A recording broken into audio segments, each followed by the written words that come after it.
Seperti Kanjeng Nabi nyaritakan seputar makhluk dunia dan akhirat, makhluk dunia dan langit.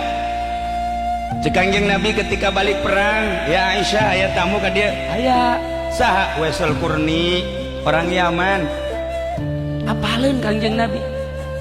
Nah, manehna kan hayang kapanggih jeung kaula, muhun Gusti Rasul.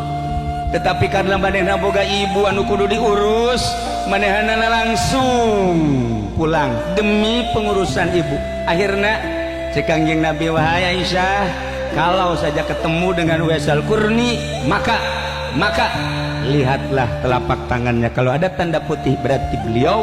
Yang kedua, minta doa untuk dijadikan ahli akhirat, sebab dia adalah makhluk dunia dan makhluk langit, makhluk bumi dan makhluk langit.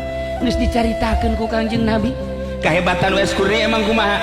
Ketika anjeunna ti Mesir naik kapal ere ke Jeddah, maka manehana di pojok ye kapal oleng kena angin. Ketika kabeh istighfar nu manjur iya sana kapal tibalik, Wes Kurni langsung ngaluncat ka laut kadeuleu ku kabehan. Wes Kurni langsung sholat di luhur cai, Allahu Akbar, ditonton ku jelema sakapal. Gila manusia aneh, beres sholat kabeh kan minta doa ieu kami supaya salamet, kumaha kami supaya salamet, kumaha ieu Wes Kurni teu daekeun ngadengekeun. Cek Wes Kurni aya hayang salamet mah mending ka dari bae kabeh. Wah tuh kami mah paeh, henteu hayu ka dieu kabehan embong, hayu ka dieu. Cek Wes Kurni ka dieu moal atuh jang anjeun teas laut teh. Ai jang kami mah lamun ente nu hayang ieu makan kula, aya ka diri kabeh tarurun ti kapal. Masya Allah, jelema sekitar 300 eta kabeh bisa nuturkeun Wes Kurni henteu ti kalekep.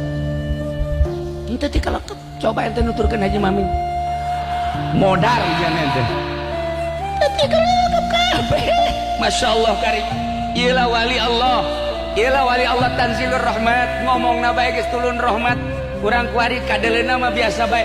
Ieu teh malaikat tarurun kuari ente, kuari babarengan jeung malaikat.